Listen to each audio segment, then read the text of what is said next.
인류의 시조가 누구죠? 아담과 하와. 아담과 하와가 하나님께서 금하신 선악을 알게 한 나무의 열매를 따먹고 하나님의 언약을 깨뜨리고 범죄해 버렸습니다. 하나님은 이들이 범죄하자 말자 뭘 주었다고요?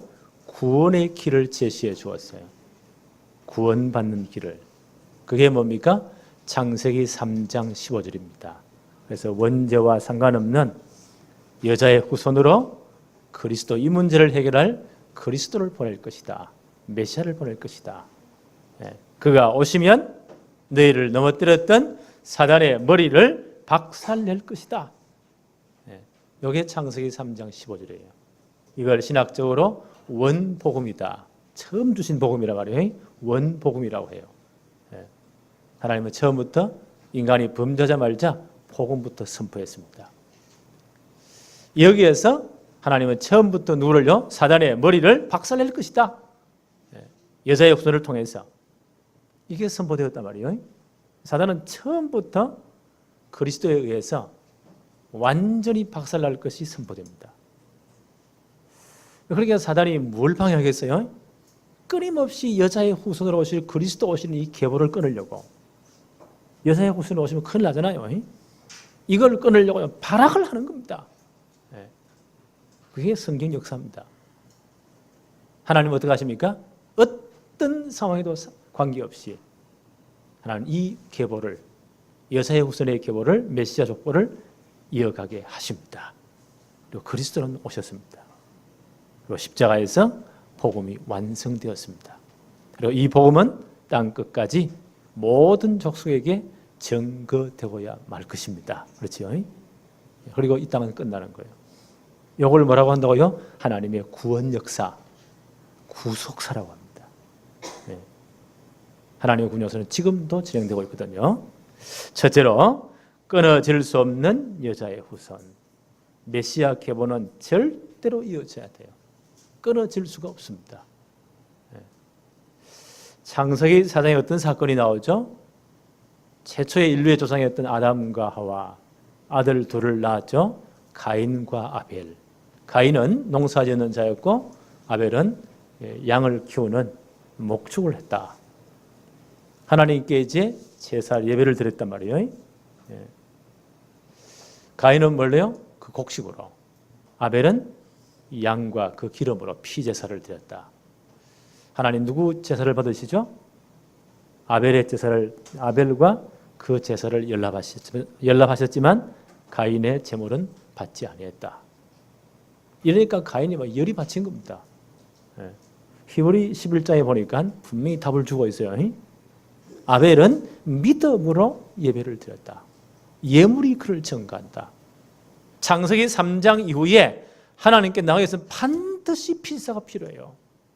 그 피제사가 누구를 상징하죠? 오실 메시아 그리스도를 상징합니다.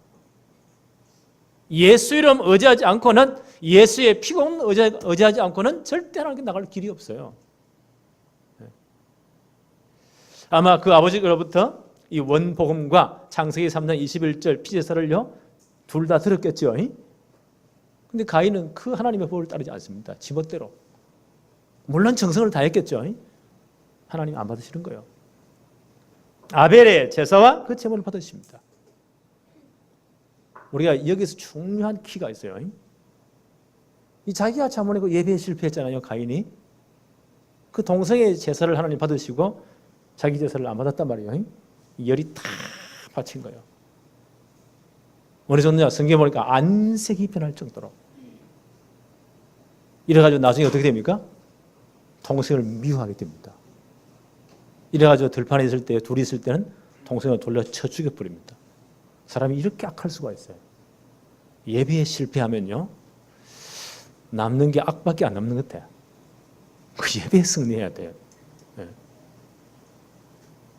이해하셨죠? 예배에 실패하면 이래 되는 겁니다.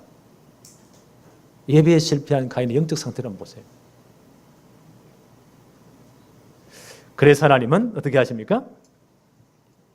이 언약의 대를 잇기 위해서, 여자의 후손의 대를 잇기 위해서 창세기 4장 25절 26절에 아담이 다시 자기 아내와 동침하며 그가 아들을 낳아 그의 이름을 셋이라 하였으니 이는 하나님이 내게 가인이 죽인 아벨 대신 다른 씨를 주셨다 함이며. 동생을 때려 죽인 살인자 가인은 여자의 후손의 씨를 이어갈 자격이 없는 거예요. 아벨이 죽었잖아요. 사단이 이렇게 아주 사단이 보세요. 집요합니다. 여자의 후손의 계보가 이어지면 절대 안 돼요. 메시아 오시면 절대 안 돼. 그걸 죽여버리잖아요. 하나님 누구를 주었다고요? 셋을, 다른 씨를 주었다. 그래서 이 계보를 잇게 하십니다. 창세기 6장에 보니까 어떤 시대 봅니까? 네피림 시대, 노아 시대 알죠? 우상 숭배 시대. 타락이 전 땅을, 죄악이 전 땅을 덮어버린 시대. 하나님이 너무 열이 받쳐가지고 내가 사람 지었음을 한탄한다. 이것들을 전부 다 물로 다 멸해버리겠다. 그런데 메시아 계보는 이어져야 돼요. 그래서 누구를 택하셨나요? 그 당시 당대 의인인 피제사의 비밀을 알고 있는 노아를 부르십니다. 내가 이 땅을 심판할 것이다. 너는 산꼭대에 올라가서 큰 방주를 네모산 앞에 비슷한 큰 배입니다. 산꼭대에 지어라. 이들 식구가 그 안에 들어가라. 모든 동물 한 상씩을 다 불러들여라. 하나님은 전부 다를 심판하실 때 누구를 남겨놓으십니까? 여자의 후손을 이어갈 노아를 남겨놓으십니다. 히브리서 11장 7절에 이렇게 말씀합니다. 믿음으로 노아는 아직 보이지 않는 일에 경고하심을 받아 경외함으로 방주를 준비하여 그 집을 구원하였으니 이로 말미암아 세상을 정죄하고 믿음을 따르는 의의 상속자가 되었느니라. 믿음을 따르는 의의 후손이 되었느니라. 여자의 후손의 이 대를 이어갔느니라. 바로 그 말입니다. 창세기를 잘 보면요, 50장이 끝나잖아요. 출애굽기가 다 시작되기 전까지 이 여자의 후손을 이어가는 족보가 계속 이어집니다. 아담부터 해서 아벨의 죽은 누구요? 셋을 대신 줬잖아요.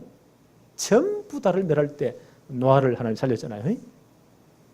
노아의 아들과 누가 이어가죠? 셈이 이어갑니다. 쭉 가서 아브라함이 하나님 부르십니다. 아브라함의 아들이 누구죠? 이삭. 그 다음 누구를 택하십니까? 야곱을 택하세요. 야곱의 장자권을 누가 이어받죠? 넷째 유다가 이어받습니다. 유다의 장자권이 누구에 이어집니까? 베레스에게 이어집니다. 애굽 들어가기 전까지. 하나님은 이 계보를 잇게 하십니다. 이 메시아 계보를 이어가는데, 여자의 후손의 계보를 이어가는데요, 하나님은 룻기의 주제가 뭐냐?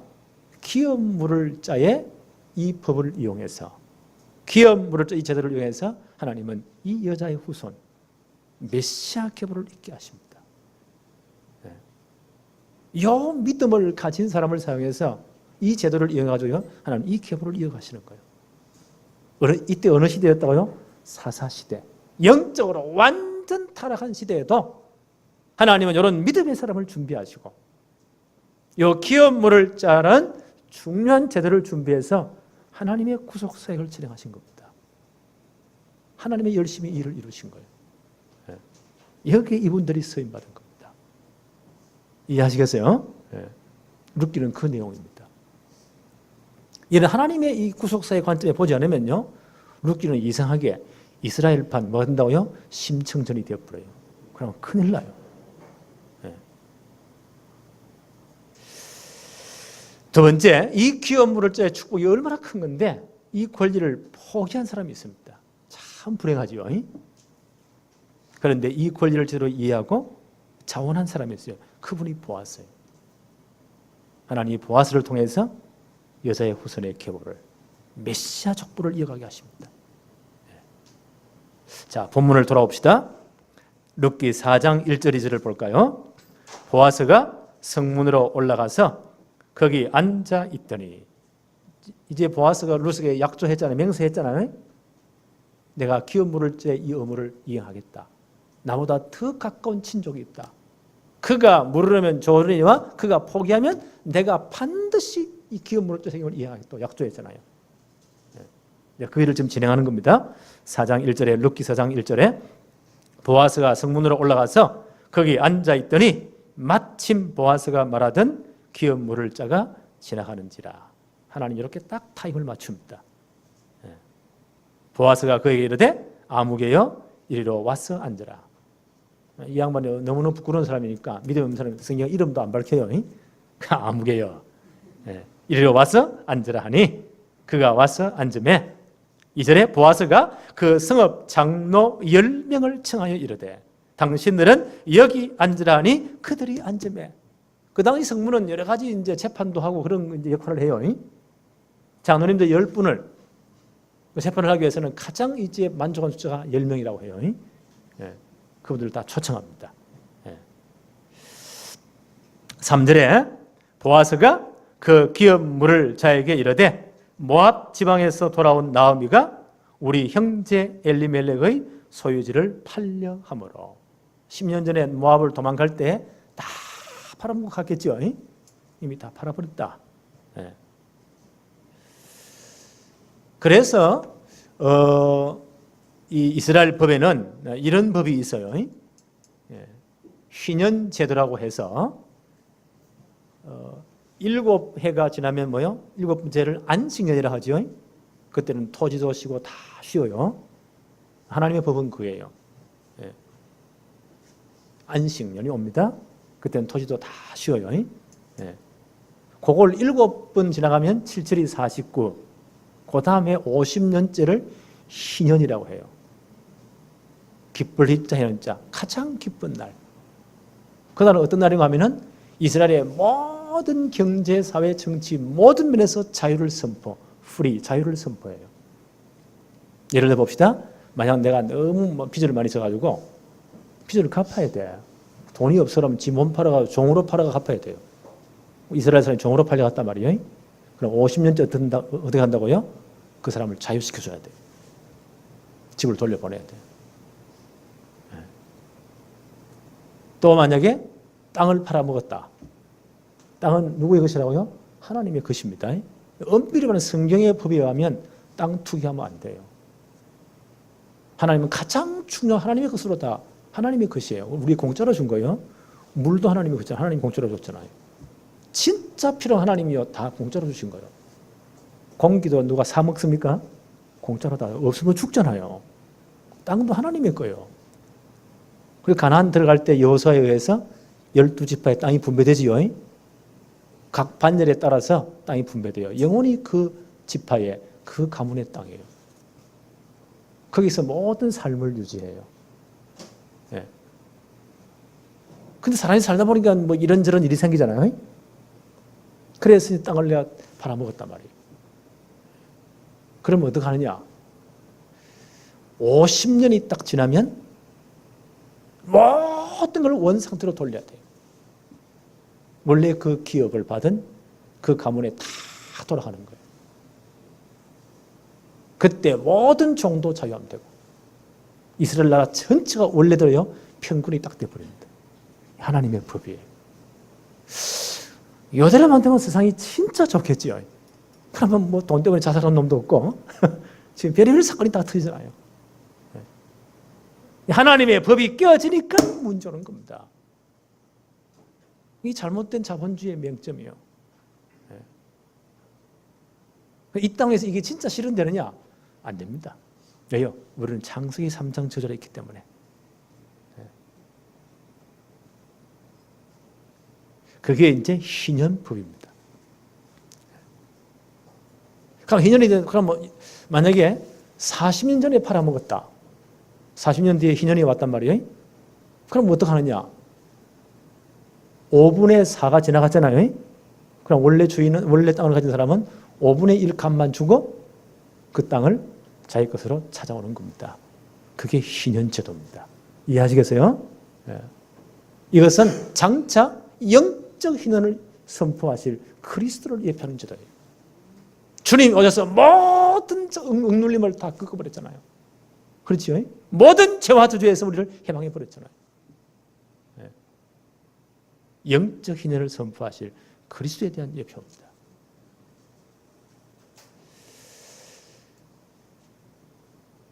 또한 이스라엘 나라에서는 이 기업 물을 자의 법이 있죠.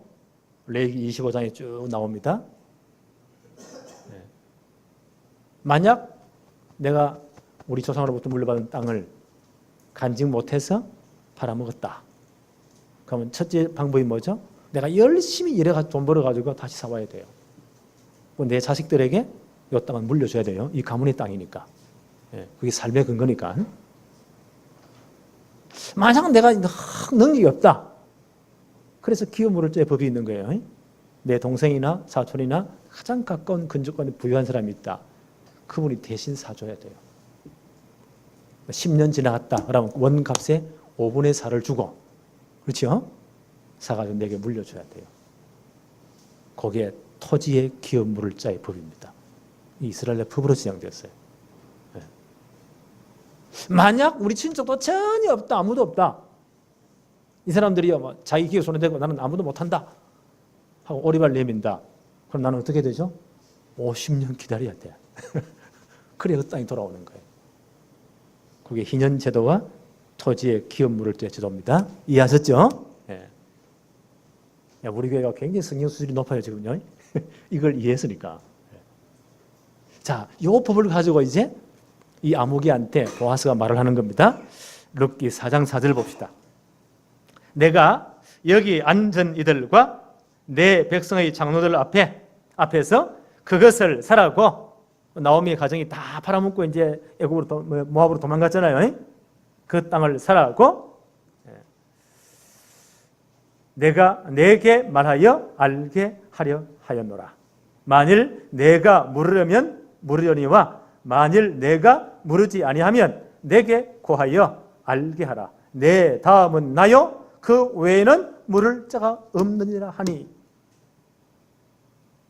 가장 가까운 근족이 두 분인가 봐요. 토지의 기업 물을 자의 의무는요 가장 가까운 근족이 해야 돼요. 한 4초쯤 되겠죠. 예. 당신이 먼저 물어야 된다. 그래 이 양반이 뭐라고 답하죠? 4장 끝에 보니까 그가 이르되 내가 물으리라 하는지라. 이 양반이 뭣도 모르고 내가 다 물어주겠다 이죠. 이 양반 계산하느냐 아마 지금 10년 지나서 돌아왔잖아요. 5분의 4를 주고 사면 20%를 사게 사잖아요. 그 땅값을. 그래 물려주면 나오미는 아무 지금 자식이 없잖아요. 이 과부된 그분이 좀 땅을 관리하다가 곧 죽으면 짓게 되잖아.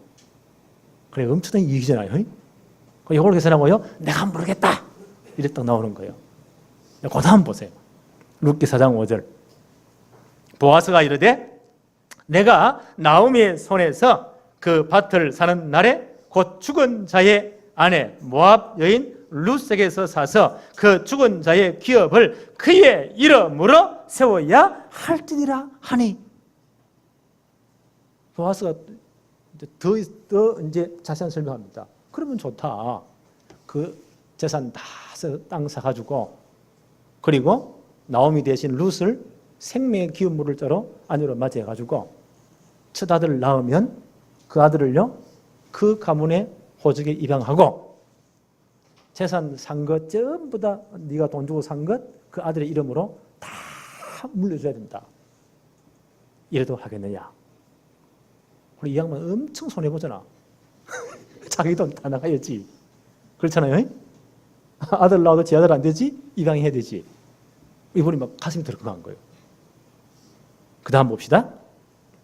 4장 6절에 그 기업 물을 자가 이르되 나는 내 기업에 손해가 있을까 하여. 돈 엄청 손해보잖아요. 손해가 있을까 하여 나를 위하여 물으지 못하노니. 나는 손해보기 싫다 이거예요. 내가 물을 것을 내가 물으라. 나는 물으지 못하겠노라 하는지라. 나는 못한다. 여기 손해되기 때문에 나는 못해. 라고 이제 발을 오리발 내밉니다.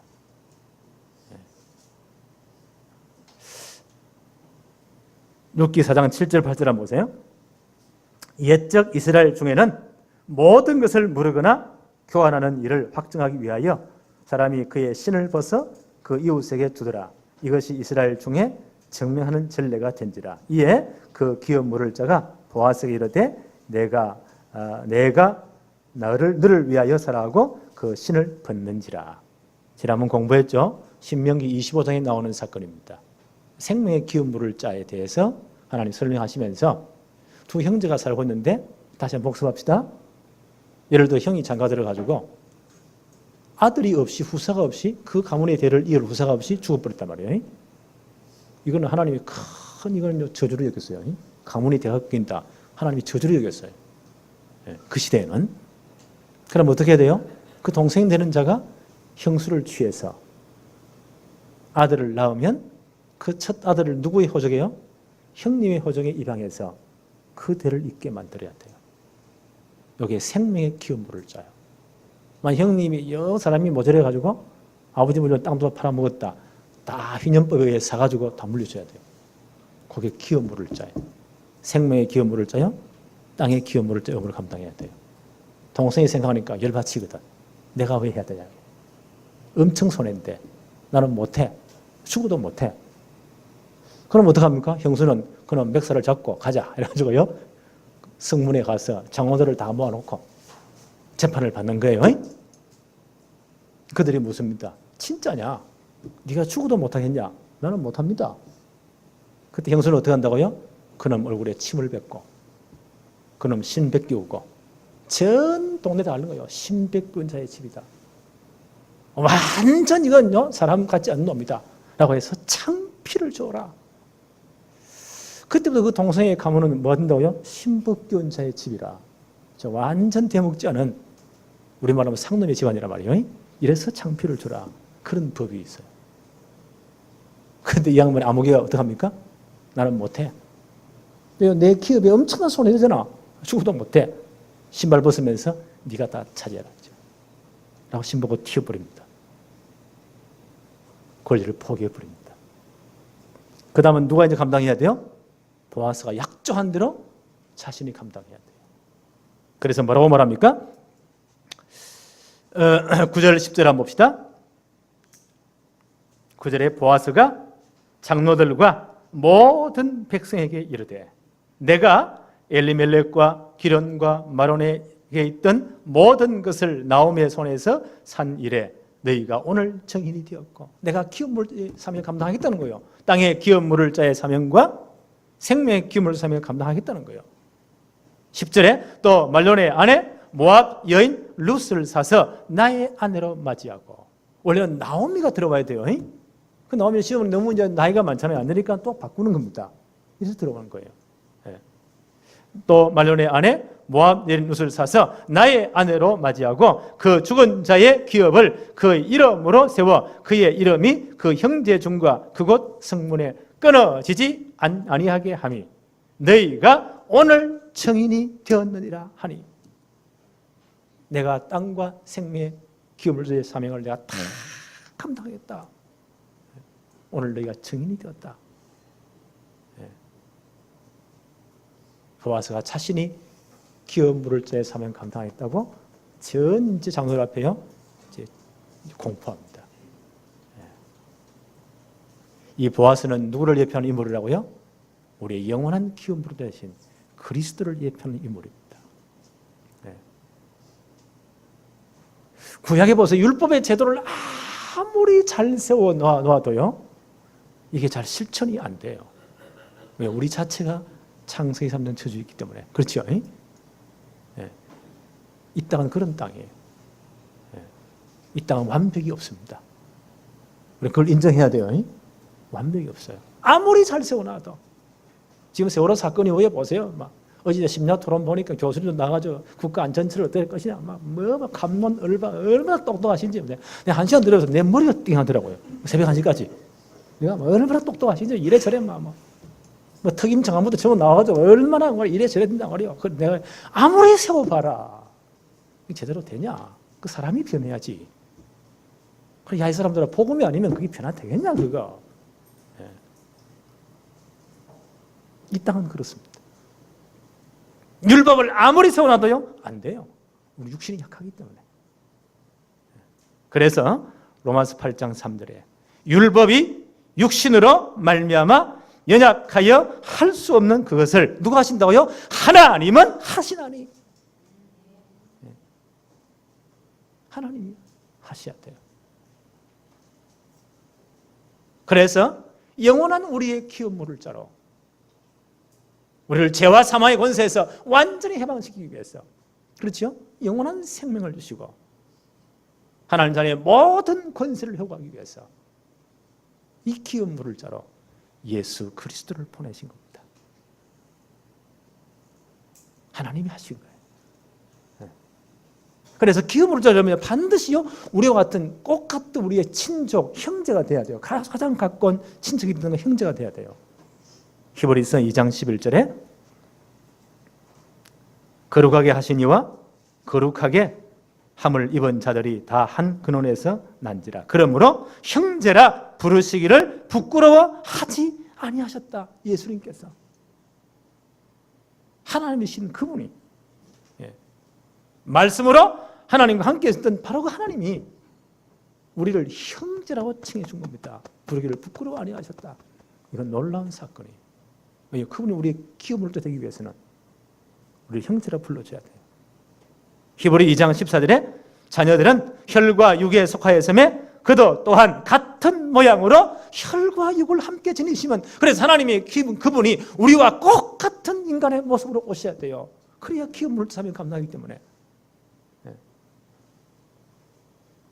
그래서 빌립보서 2장 6절로 8절에 그는 근본 하나님의 본체시나 하나님과 동등됨을 취할 것으로 여기지 아니하시고 오히려 자기를 비워 종의 형체를 가지사 사람들과 같이 되었고 사람의 모양으로 나타나셨다. 그분이 육신을 입고 이 땅에 오신 겁니다. 하나님의 모든 보좌를 다 버리시고 낳고 천한 우리 이 자리에 우리와 같은 모습으로 종의 형체를 가지사 사람들과 같이 되었고 사람의 모양으로 나타나셨느니라. 이걸 신학적인 용어로 인카네이션이라고 해요. 성육신. 우리의 기업 물자 되기 위해서 하나님 이 엄청난 손해를 보신 겁니다. 이게 복음입니다. 이게 복음이에요. 율법은 절대 손해보지 않아요. 생명은 생명으로, 이는 이로 딱딱 처리해야 돼. 그 암흑에 있잖아요. 나는 내 기업에 손해가 될까 봐 나는 못해. 그 율법이에요. 복음은 하나님이 우리의 기업 물자 되기 위해서 우리와 꼭 같은 모습으로 오셔야 되기 때문에 하나님의 모든 보좌를 그 권리를 다 포기하시고 낮고 천한 우리와 같은 종의 형체로 사람들의 모습으로 사람의 모양으로 나타나신 겁니다. 이게 하나님의 사랑입니다. 이게 복음이요. 히브리 2장 17절에 그러므로 그가 범사의 형제들과 같이 되심이 마땅하도다. 그래서 우리 사람의 몸을 입고 오신 거예요. 왜요? 우리의 기업 물자 되기 위해서. 그분이 이 땅에 오셔서 대제사장이 되어서 백성의 모든 죄를 십자가에서 속량하십니다. 대신 모든 죄값을 다 지불해 주십니다. 마가복음 10장 45절에 인자에 온 것은 섬김을 받으려 함이 아니라 도리어 섬기려 하고 자기 목숨을 많은 사람의 대속물로 주려 하심이니라. 우리와 꼭 같은 모습으로 오셔서 아담 이후의 십자가 사건까지 모든 죄한 백성의 죄를 다 뒤집어 쓰시고 주님이 십자가에 죽으신 겁니다. 십자가 이후부터 주님 재림하는 그날까지 모든 택한 죄를 다 주님이 대신 뒤집어 쓰시고 십자가에 죽으신 겁니다. 우리의 기업 물을 자가 되어 주셨습니다. 이게 하나님의 은혜입니다. 이게 복음의 깊이입니다. 이게 복음의 넓음입니다. 이게 복음의 길입니다. 우리는 복음을 함부로 깨달았다랍니다. 그러잖아요. 그리스도 모든 해결자 맞지요? 복음이 얼마나 깊은데, 복음이 얼마나 높은데, 복음의 넓이 얼마나 넓은데. 에베소 5장 25절에 그리스도께서 교회를 사랑하시고 그 교회를 위하여 자신을 내어주셨다. 기업물을 자러 오셨어. 우리와 똑같은 육신의 모습을 입고 오셨어. 십자가에서 기업물을 자의 모든 사명을 감당하신 겁니다. 대신 죽으신 겁니다. 그래서 우리에게 모든 죄와 저주를 처리하시고 하나님 백성 삼으시고 신분 회복하시고 모든 권세를 회복해 주셨습니다. 기업물을 자는 이런 큰 영적인 의미가 있습니다. 자, 오늘 이렇게 보아서가 내가 기업물을 사명을 감당하겠다 선포하잖아요. 전 백성 앞에 장로님 앞에 이제 공포합니다. 이 소식을 듣고 이제 그 성문 앞에 많은 사람들이 모일 거 아니에요. 동네 사람 다 모일 거 아니에요. 지금 재판석이니까 확정하는 거니까 지금요. 그 백성의 모든 백성들 장로들이 뭐라고 축복을 합니까? 룻기 4장 11절입니다. 성문에 있는 모든 백성과 장로들이 이르되 우리가 증인이 되나니 우리가 증인으로 서주겠다는 거예요. 여호와께서 내 집에 들어가는 여인으로 룻이죠. 모함된 룻입니다. 여인으로 이스라엘 잘 보세요. 이스라엘 집을 세운 라헬과 레아 두 사람 같게 하시고 내가 에브라스에서 유력하고 베들레헴에서 유명하게 하시기를 원하노라. 에브랏, 베들레헴 같은 말입니다. 에브라스 옛날 이름이고 그 후에 이름이 베들레헴이요. 이들이 축복하는 말입니다. 뭘 가지고 축복하죠?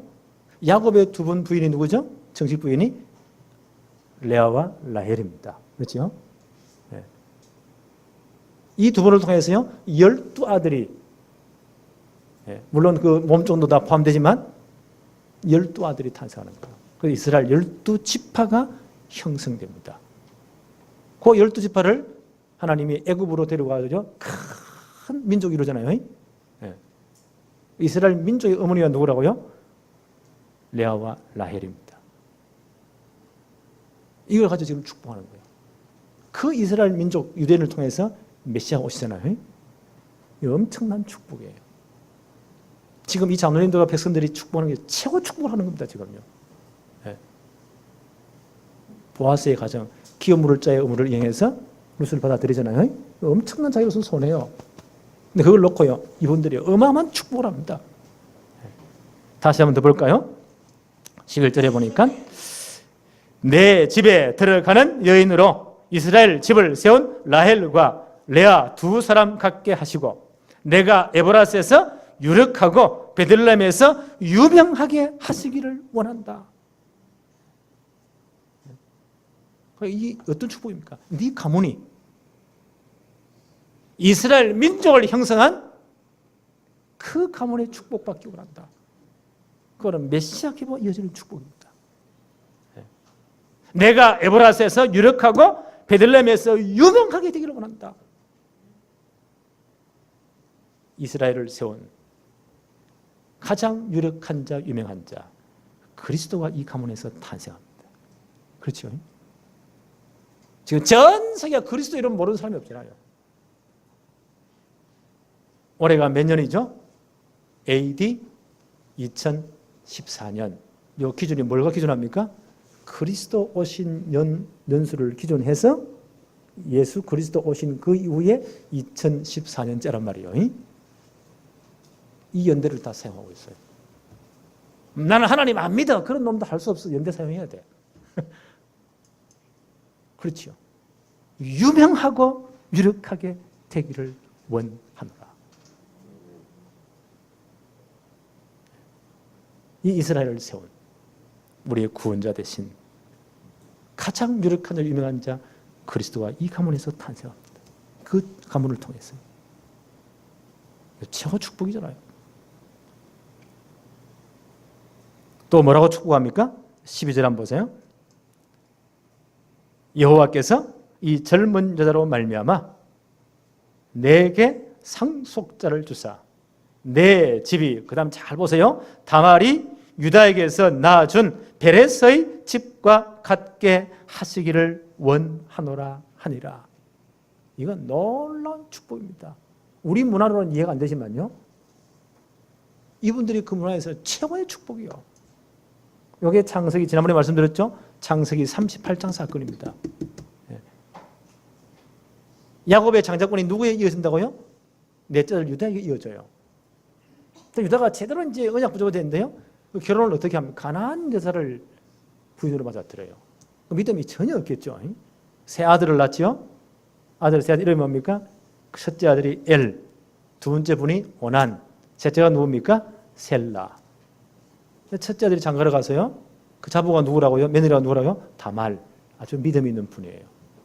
근데 첫째들이 보니까 어머니가 믿음이 없으니까 아들이 믿음이 있겠어요? 하나님 앞에 하나님 양만 올려. 하나님 열받쳐 가지고 딱 죽여버립니다. 데려가 버립니다. 그럼 이제 과부가 됐잖아요. 가문의 대가 끊어지잖아요. 어떻게 돼요? 생명의 기후물질 사명을 감당해서 동생이 들어가야 돼요. 아버지가 명령 내리잖아요. 오난이 예스에 들어가놓고는요. 자기 아들이 안 되니까 나는 못해. 땅의 설정 아니라 하나님의 법을 딱 정면 도전합니다. 하나님 그도 죽여버립니다. 그럼 막내 남았잖아요. 그럼 교육을 잘 시켜야 돼. 근데 이 양은 인법주의 서는 거예요. 며느리 보고 친정에 얼마 동안 가 있어라. 막내가 잘하면 내게 줄 것이다. 그러라고 절대 안 줘요. 왜요? 죽을까 염려함이라. 이 까병이 참 큰 병이요. 그래 암만 기다려도 이 법을 시행하지 않아.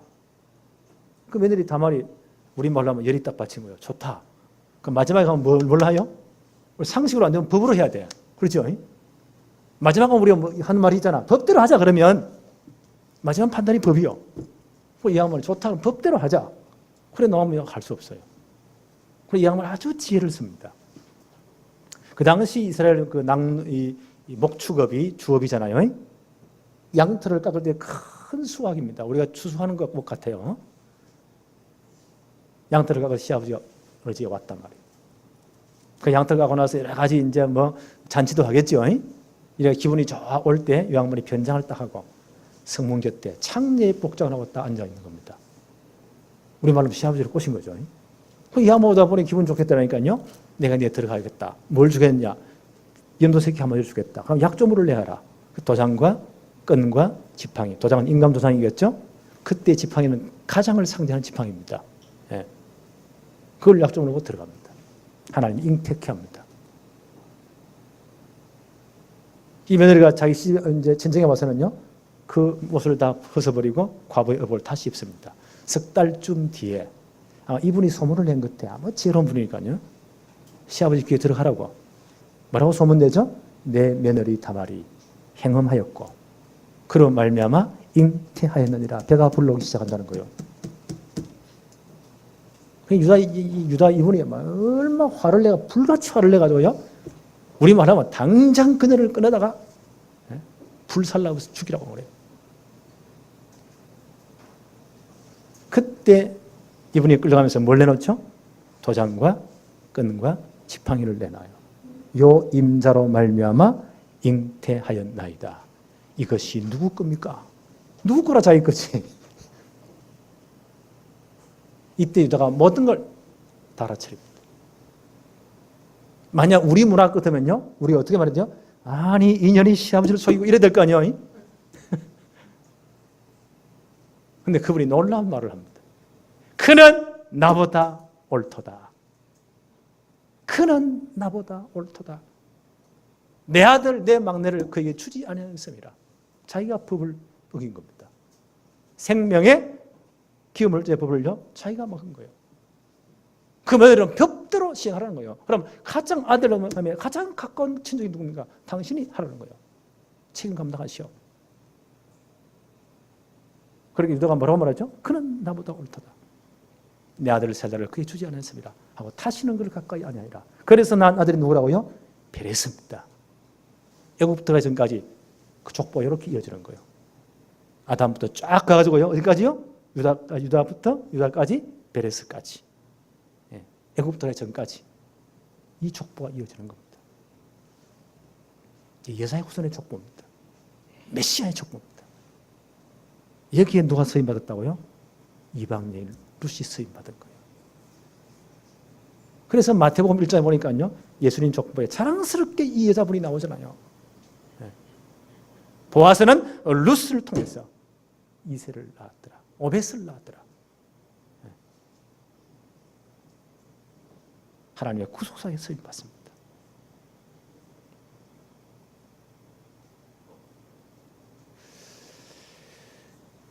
지금도 하나님께서는요, 하나님의 구원 사역을 지속하십니다. 그렇죠? 이 복음은 마태이 24장 14절에 모든 민족에게 증언되기 위하여 온 세상에 전파되리니 그저야 끝이 오리라. 복음은 땅 끝까지 모든 족속에게 증거되어야 합니다. 하나님의 구원 사역은 지금도 진행돼요. 아무도 막을 수 없어요. 여기에 이방인 사도로서 평생 동안 복음 전한, 여기에 서임받은 바울의 고백을 한번 들어볼까요? 로마서 16장 25절 27절에 나의 복음과 예수 그리스도를 전파함은 영세 전부터 감춰놓은 것이다. 하나님이 이제는 나타내신 바 되었으며 영원하신 하나님의 명을 따라 선자들의 글로 말미암아 모든 민족이 믿어 순종하게 하시려고 알게 하신 바 그 신비의 계시를 따라낸 것이니 이 복음으로 능히 경고케 하실 지혜로우신 하나님께 예수 그리스도로 말미암아 영광이 세세 무궁하도록 있을지어다. 아멘. 네. 이 복음 하나님이 영원전부터 준비해 놓았습니다. 이 하나님의 구원 역사를 깨달은 바울을 사용해서 지금도 복음을 전하게 하십니다. 이 복음 받은 사람은요, 누구든지 모든 죄에서 끝나버리면 해방됩니다. 하나님 자녀의 모든 신분권 회복되어 버립니다. 능히 경고케 하실 것입니다. 이 복음 사역은 영원 무궁토록 하나님께 영광이 돌아가는 것입니다. 우리는 이 축복 속에 들어가야 돼요. 평생 동안 이 복음 사역을 감당한 바울 사도가 바울이 마지막 쓴 편지가 디모데후서예요. 로마 감옥에서. 그때가 AD 한 67년쯤 돼요. AD 67년에 바울이 제2차 감금되거든요. 로마 지하 감옥에. 그리고 AD 68년에 목이 잘려 순교를 당합니다. 그때 황제가 누구였다고요? 그 미친 도라이 황제 네로 황제였어요. 로마 지가 불지를 놓고는요, 기독교인들에 뒤집어 세워가지고 전체 기독교인들을 얼마나 핍박했습니까? 그런 현장입니다. 그러니까 마지막 이제 2차 감금되어서 죽음 순교를 앞에 놓고 아들 같은 제자 디모데 목사에게 마지막 명령을 합니다. 디모데후서 2장 1절 2절에 제가 한번 읽어볼게요. 내 아들아, 그러므로 너는 그리스도 예수 안에 있는 은혜 가운데 강하고 또 내가 많은 정인 앞에서 내게 들은 바를 충성된 사람들에게 부탁하라. 그들이 또 다른 사람들을 가르칠 수 있으리라. 이 그리스도의 복음을 하나님이 창세기 3장 15절부터 선포하시잖아요. 여자의 후손으로 메시아 그리스도를 보내서 사단의 머리를 박살낼 것이다. 그게 십자가 사건이었잖아요. 주님이 십자가에서 모든 문제를 끝냈잖아요. 죄와 저주를 다 끝내시고 사단의 권세를 완전히 박살내고 하나님 만나는 길 열었잖아요. 그리고 이 복음은 땅 끝까지 모든 족속에 전거되고야 말 것입니다. 여기에 바울이 평생 동안 쓰임받은 겁니다. 헌신한 겁니다. 그 본을 제자 디모데 목사에 보인 겁니다.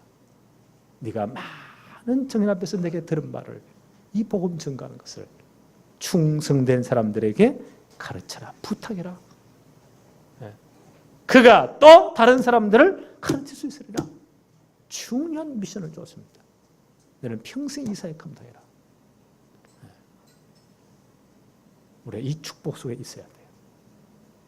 그래서 이제 우리 교단 전체에 지금 이제 중요한 축복입니다. 8가지 미션 가운데 4가지 기본적인 것. 첫째 뭐라고요? 전에 말씀드렸죠? 강단 메시지를 생으로 붙잡고 강단 메시지를 통해서 복음의 흐름을 잘 타라. 복음이 이만큼 깊고 넓은 겁니다. 두 번째, 강단 메시지 가운데 진짜 내게 주시는 언약을 붙잡아라. 그리고 말씀 실천 제대로 한번 해봐라. 팀워크와 서로 한번 포럼해봐라. 하나님이 어떻게 역사하시는가. 그 두 번째예요. 세 번째, 이 말씀을 진짜 내가 따라간다면 우리 주위에 누가 있다고요? 사도행전 13장 48절에 영생을 주시기로 작정된 자들이 있어요. 우리가 뭐 꼬셔오는 게 아닙니다. 우리가 설득시키는 것도 아니요. 하나님이 영원 전부터 구원 주시기로 작정해 놓은 사람이 있다니까요. 그 사람 이마에 뭐 작정된 자 딱 박아놔서 뭐 부르면 좋은데 표시가 없잖아요. 그래서 기도하는 거예요. 기도할 때 어떻게 하신다고요? 빌립보 4장 6절 7절에 너희 마음과 생각을 지키시리라. 내 주위에 10분 이내에 늘 보는 사람이죠. 한번 한 사람 생각하면 기도해 보세요. 내 마음에 하나님 감동을 줍니다. 저 사람은 꼭 복음 받아야 되는데. 그래서 이런 마음을 적어보라고요. 30분 이내에 일주일에 30번 보는 사람이죠. 한번 적어보세요. 1시간 이내에 한 달에 한 30번 일주일에 한번 볼까 말까? 여기까지만 합시다. 그거 적어놓고 하루에 한 번씩 뭐라고요? 기도로 하는 전도 캠프, 기도로 하는 전도 신방. 진짜 한번 해보세요. 네 번째 요겁니다. 하나님 어떻게 역사하시는가? 희한한 증거를 줄 겁니다. 하나님의 정확한 때에 여러분을 만나게 하십니다. 그럼 내가 누린 그리스도 말하면 돼요. 이 사역을 우리 교회에 기본적인 전도 문화로 딱 뿌리 내려야 돼요. 이해하셨죠? 우리는 이 귀한 축복에 우리 인생이 있어야 됩니다. 여기에 쓰임 받아야 돼요. 여러분의 집이 베레스의 집과 같은 청량한 축복의 역사들이 일어나기를 바랍니다. 하나님 아버지 감사합니다. 오늘 복된 주의 날을 허락하시며 또 예배의 축복을 누리게 하시고 말씀을 통하여 복음의 어마어마한 깊이와 넓이와 높이와 길이를 또한 깨닫게 하심을 감사합니다. 우리 인생이 정말 우리 후대들이 하나님의 구속사역의 이 엄청난 축복 속에 다 들어가도록 역사하여 주옵소서. 예수님의 이름으로 기도합니다. 아멘.